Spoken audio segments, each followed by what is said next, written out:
Hey everybody, what's going on? It is leap year day, leap day. It is Friday, February 29th. And today you are listening and watching the Daily AI Show live. Today we are talking about navigating the path between innovation and bias.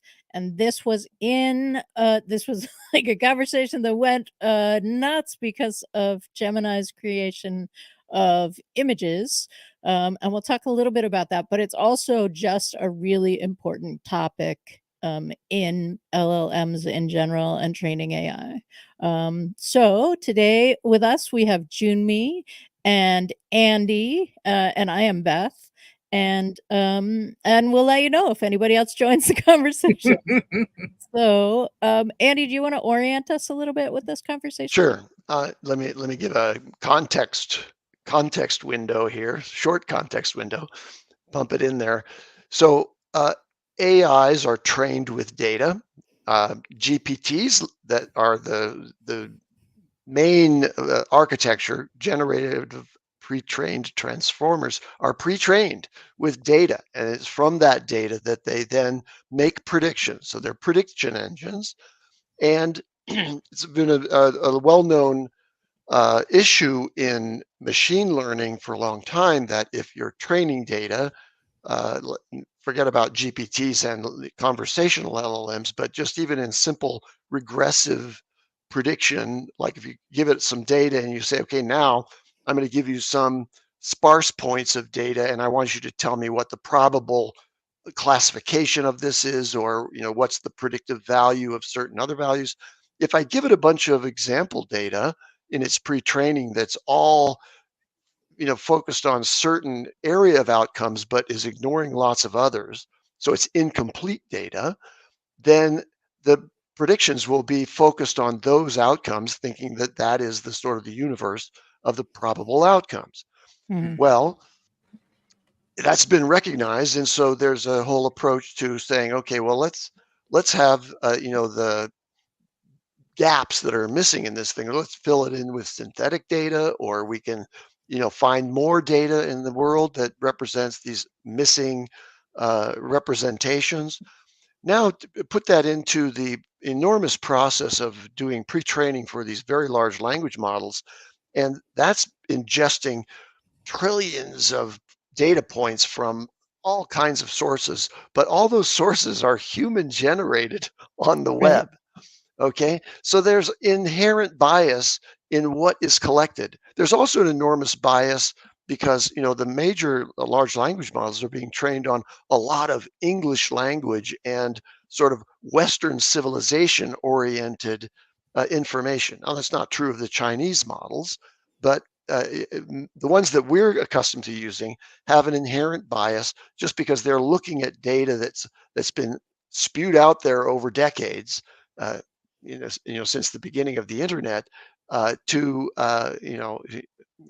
reflect what the then or general um, attitudes or or beliefs sets of humans are. Right. So now we get to the general problem that we're seeing today, where large language models are generating a lot of additional content. And there's Mhm. the possibility of reinforcing these stereotypes because now much of the data is being driven by an already biased model. So let me give you some examples of what that bias is. So take, for example, racial bias in healthcare data. Mhm. So Mhm. it's well known that the black population has worse outcomes for the exact same conditions with the exact same DNA. That, and why is that? Well, it's because there's an inherent racial bias in the medical community that's grown up from the acculturation, and now the outcomes for those ethnicities are being biased by the AI because they're only looking back retrospectively to the historical data of how healthcare was actually practiced. So that's an example of racial bias. There's gender bias in hiring. That's a very big area that's of concern. Uh, your hiring algorithms are in the models evaluating resumes, and they can determine that this person even though the name is Chase, we don't know the exact gender of that person. There's other factors in that make the algorithm say this is a female applicant. And based on my review of history in our company, because before the advent of AI, we have been hiring people with a bias towards males. Well, our data is biased, and so the AI is going to make decisions that are biased. Mm. And then another example, and then I'll move on to another point, is location bias. You can be classified by AI just based on where you live. Right. And think back to redlining, and how that's created a probably racial oriented, but also socioeconomic oriented bias in the data just based on your zip code, for example. Okay, so very recently, like in the past month or so, the Fundamental Rights Agency of the EU put out a report on bias in algorithms and discrimination in AI as a result of that. And I'll give you just one little snippet from that report that I just read this morning, which is, I didn't read the report this morning, I read the snippet. Okay, let's be clear. They did an analysis of the language models that are foundation models in German, in English, and other languages. Mm-hmm. And the word refugee in English is not classified by that AI as an offensive term. But in German, it was an offensive term. And I can imagine why. I mean, Germany is a main destination for all Middle East and North African migration, and those immigrants are looking for refuge, and so they become refugees, and they're then classified by that language model as being, like if I call you a refugee, it's a nasty thing. So there you go. That's kind of the opener to the discussion, and I'll ask you guys to fill it. Well, I think one thing is super clear is that bias is not something that you can get away from in data or large language models or AI training. And therefore it is, as we said, navigating the path, because it is about a balancing of trying to find, and it's an imperfect balancing, right? It's absolutely going to be an imperfect balancing.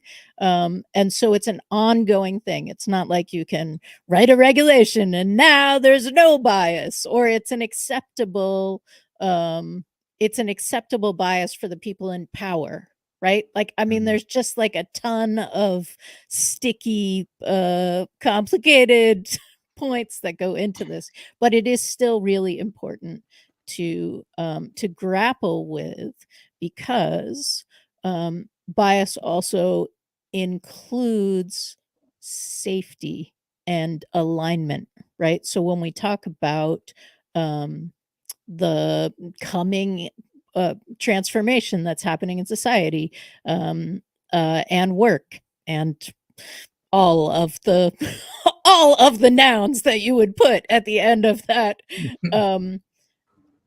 those are mitigated or prepared for, or a slower on ramp based on the decisions of alignment that happen. And alignment is bias, right? Like something is aligned or not aligned. That is a discernment decision. All right, that's my take. Junie. So Beth, I agree. I think you have a really good point there, and especially to highlight the point that this is going to be this is an ongoing battle, right? This is not, like you said, it's not something that we'll figure out what the trick is and then AI will be magically fixed from bias.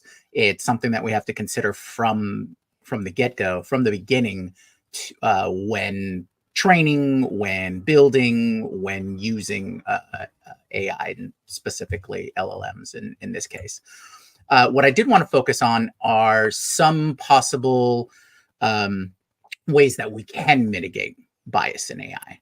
And so a few things that I was able to look up is, number one, we can test it in the testing of the algorithms. We can put in real life scenarios and real life settings, right? We want to identify those biases through those real life scenarios. Another thing we can do is we can use counterfactual fairness in evaluating the impact, right? Depending on what kind of biases there's against groups and things like that. And we can mitigate using that method. And the one that we talk about a lot is human in the loop, right? And that human in the loop is great for every stage of AI development and use, right? From a business standpoint, you do not want to skip the human in part of the process, because then you get some, real crazy output, and you just lose that element of control and security in what the final product is. So human in the loop at every single stage, I think is wise to consider. As AI systems develop, there may be more responsibility that's put on the AI systems, but we should never not have a human at least analyzing what's going out for various reasons, and in this context, bias. Another aspect to look at it, I think, is also modifying how we approach the foundational systems. Not necessarily talking about foundational AI, but how we approach education and just knowledge or literacy, right? In this case, science and technology literacy, much like we advocate for media literacy, AI literacy, just educating people from as early as early in their learning or development stages, so that they have a critical eye when it comes to developing or moving forward, in specifically here in science and technology. So if you can teach people the skills to analyze things effectively earlier, then that can correspond to advancements or changes down the line. Well, right? Good luck in the world where, at least here in the United States, where diversity, equity, and inclusion, which would be a fundamental component of such an education, are being removed from curricula. And that's that's like the counter wave here. And I think there is a counterpoint to this, which is, hey, let's ignore the past. Let's just look at the reality as it is today. And what the AI is biased about is really just what is. And so I've heard this articulated as a complaint about the idea that we need to correct bias towards a specific set of mores. And so to get to that, let's just remember that in image generation, this is an area where it surfaces to the attention of the press and elsewhere, and very recently, because of Google's image generator, being found to be, seriously biased towards, multi-ethnic representations, rather than even being able to include, a majority ethnic population in one of its results. Right. Skirting here the actual specifics, but maybe historic accuracy, right? That's right. Yeah. So this happened, for Google most recently, and I'll make a comment about how I think that happened. And the other thing is that there was already in DALL-E 3, yes, an instruction that's not in the pre-training, but was added by the developers to say, when you're responding to a prompt, then we want you to include some ethnic variations in the imagery. And if you recall, in the days when you get 4 images back, it would provide 4 images, at least one of which was taking the prompt that you did and adding like a Latina visualization of a female character that you'd asked for to be present in the thing, or an Asian representation in there, and that wasn't a part of your prompt at all, but it was being told with the system prompts that were provided Mhm. by the purveyor of the large language model, OpenAI in this case, is being said, okay, let's make sure that we have some diversity in here.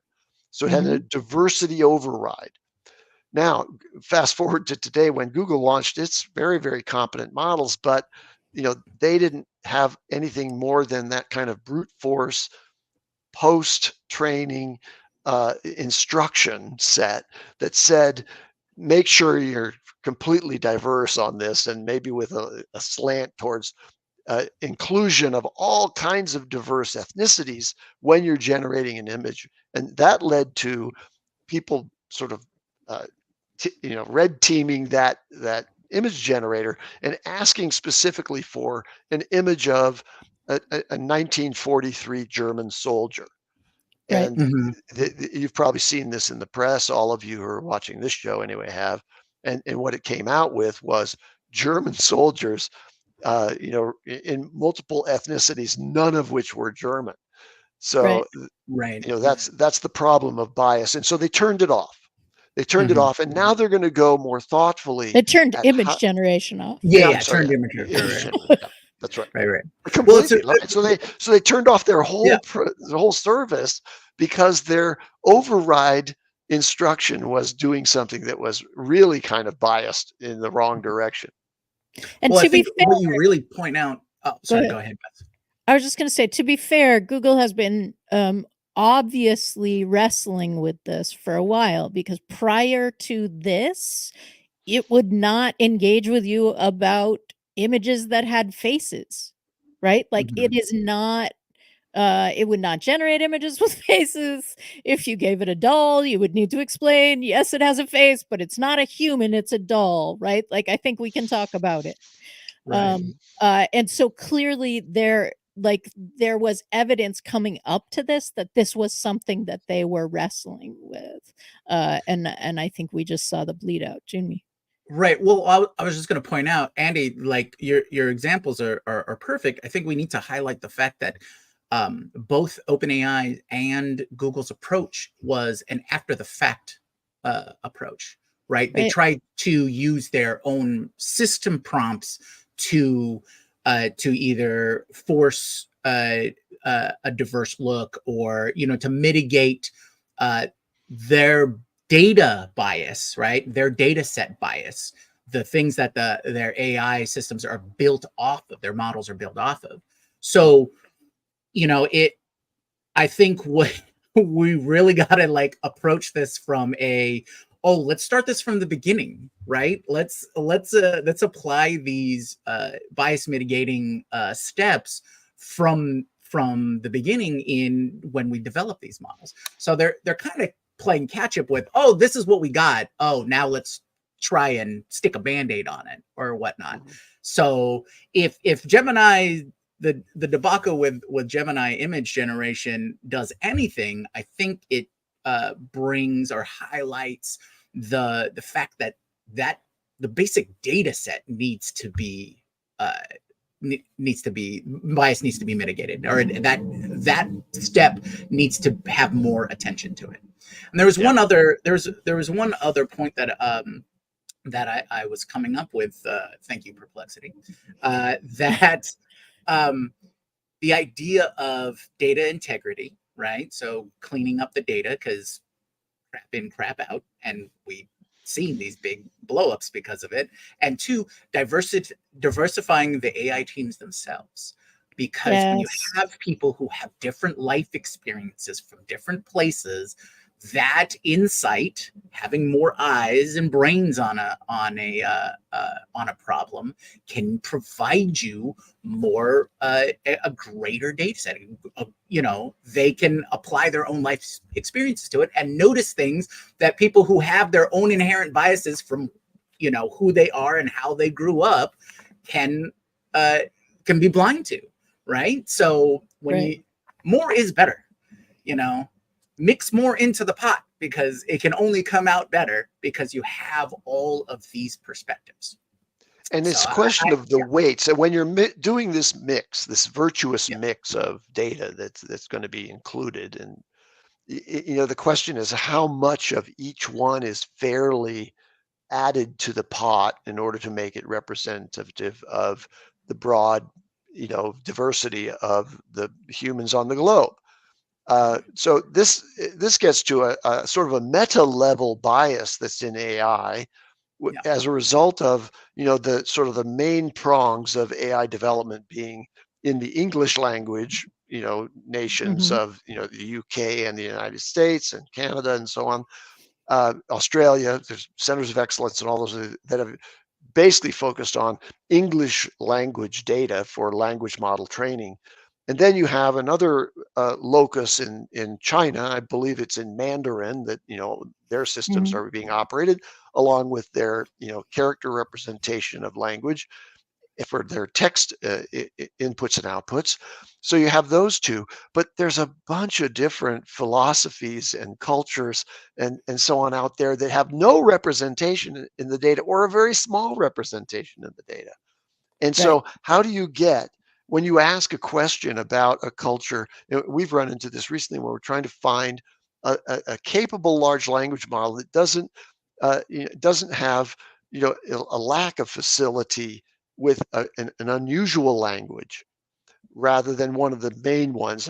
Many of these large language models can translate between and among 35 different languages, but the training sets for the lesser languages, with English and Chinese being the first two, probably German, Spanish, etc.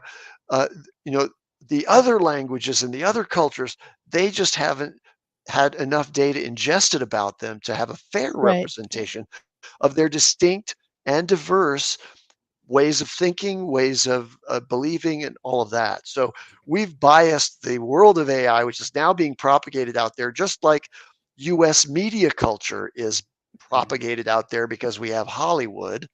Uh, there's enormous bias culturally on the planet as a result of that. That's the meta view of bias. Right. Yeah, it's definitely highlights the potential issues or the potential points of thought that we have to analyze, and this may develop into a larger section of AI development, is philosophy towards AI, or human philosophy towards AI, and of course expanding out the ethical implications. Right. Right. And one of the things that I think is really interesting is that as a country, I would say that the US has not um, engaged with our past in the same depth, let's say, that Germany did or Japan did, right? So, like, there have been things that have happened in our past that we still are complicated. So like the whole idea of woke US history being something that actually just states facts about slavery, it is I mean, like, okay, but it happened, right? Like, I mean, and that, like, Uh, there can be a and controversy about whether the Holocaust happened, but that is not a controversy in Germany, which totally knew that it happened, and actually it's a part of their history. It's a part of, like, known shared fact. There can be opinions about it, but it yeah. isn't about existence or not. And so I think this, because again, it's there's a big US bias in this context. I think that is playing itself out in this as well. Yeah, we haven't had a truth and reconciliation process in the United States, and instead there's Mm. been a political force that's allowed a perpetuation of long-term white supremacist views, and colonialist views, and that's just a fact. And now there are forces at play today that want to try to suppress any revisitation of the realities of what happened in our past and instead focus on just what is today.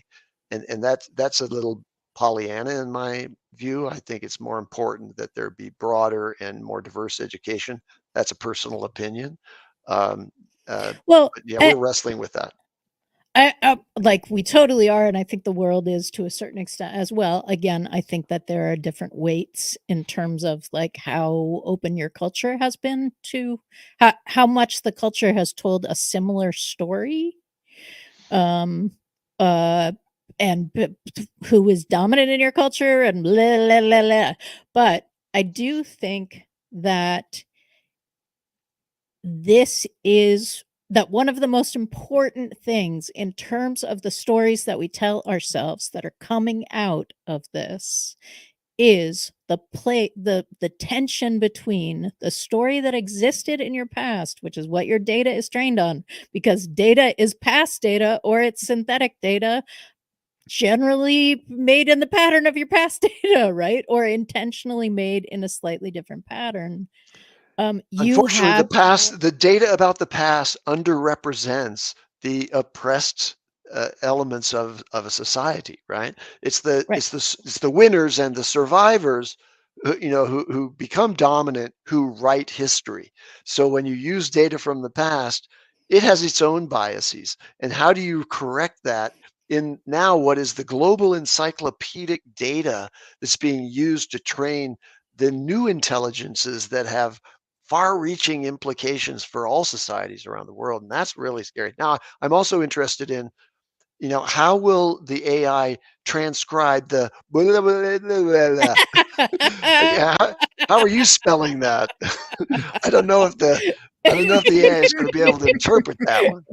Sorry, No, I sorry like to it. the I like it. AI And overlord that is. I understood it. It was Yes. a sparse representation of a very large body of data we don't have time to discuss right now. Right.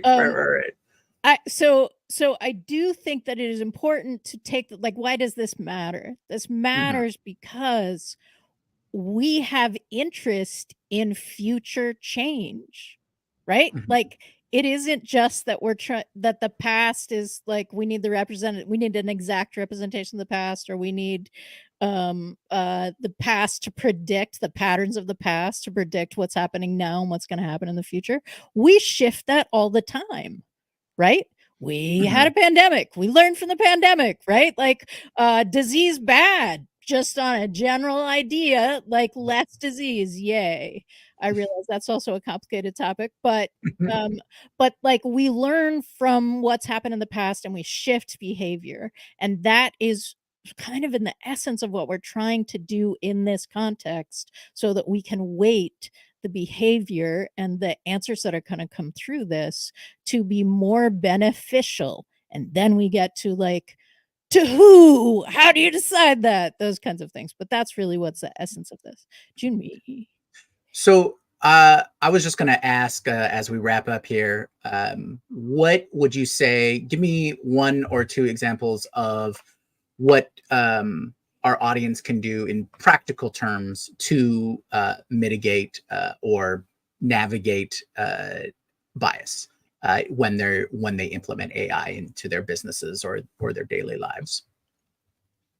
So there are tools that will do that, right? So there are plugins, there are features that will assess that, and depending on what your business model is, what you want to look for in your in your business opportunities, in your human resources, those sorts of things. Like look for a tool that is that allows you to set the standards that you want, and not just like a blanket. But the other thing is I think to start collecting data on what really impacts value in your organization. Because I think research has shown a ton that diversity actually impacts your bottom line in a very positive way.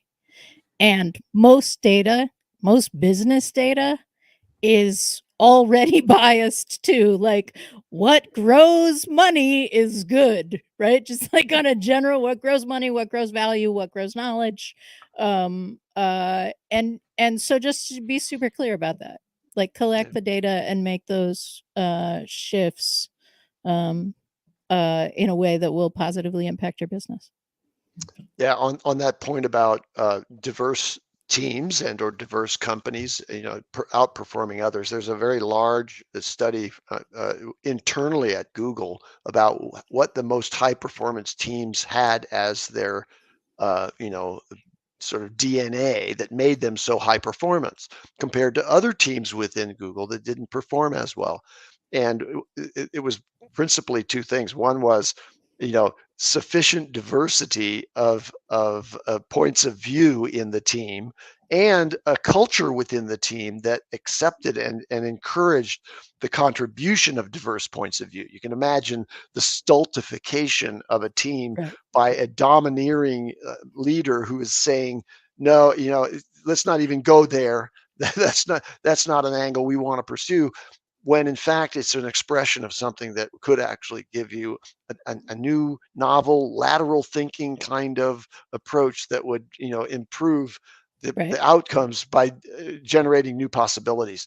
So that's important. I'm going to say, in response to your question, Junmi, that I'm concerned about the emergence of AI tutorial systems in education, and where the AI, has to make assessments of the student's performance, and those grades, if you will, it will have a lifelong impact on that particular human in the environment that now is the AIs are comprehending about their performance through the thing. And we know that teachers, human teachers who have a bias and who basically presume a certain capability or intellectual, quality in a certain student based on their own internal biases, will actually create the outcomes that they're expecting, right? Because in those interactions, just fast forward to the TLDR. I think that we have to get to some kind of super coding when it comes to education by AIs that says you have to do all the right positive things for every student, irrespective of where you now interpret them to be, and bias, amelioration or bias remediation in educational systems has to be one of the first priorities. Yeah, I think that highlights an issue that definitely needs to more attention to. For me, I would say I think people should take a look at what their company mission is in the long term, right? So not just like you were saying, Beth, the whole like using the growth of economic value, or value of their how much evaluation is and things like that, but more in what is the impact that your company is going to have in the long term. What is your overall goal when you've started your company? What was the overall goal you wanted? What was the impact, or what mark did you want your company to leave? And for most of the people that I've talked to, it's always started out as some, they wanted to provide some service or some general good for the populace. And I think AI kind of makes us go back and reflect upon that. And again, it goes back to that statement. So you got to start early, right? Get that literacy in there from the beginning, so it doesn't cause you a multiple or an exponential problem down the line. So like, for instance, Google, remember your old saying, don't be evil? Why don't you reevaluate that a little bit? All right. That's all I got. All right. Thanks, everyone. Thank you. Good discussion. Yeah, thanks for joining the conversation today. Tomorrow we will be reviewing the Arc browser in the mobile app. again, if you want to play along with us at home, go ahead and download that. And we'd love to have your participation in the conversation. Next week, we are talking about what if AI software companies made hardware? This is very cool. Go to LinkedIn and look at the images, or if you know that they point to a Twitter thread. Will AI change the Internet of Things forever? News, AI, and the future of work. That's a short topic. And then we're coming our bi-weekly recap show. So our circle back. Okay. Thanks. Happy Thursday. Hope you enjoyed. We'd love to hear from you. The Daily AI Show at gmail.com. Go rate us on Apple Podcasts and all the things that people say at the end of shows. Thanks. Have a good one. That's the Aloha.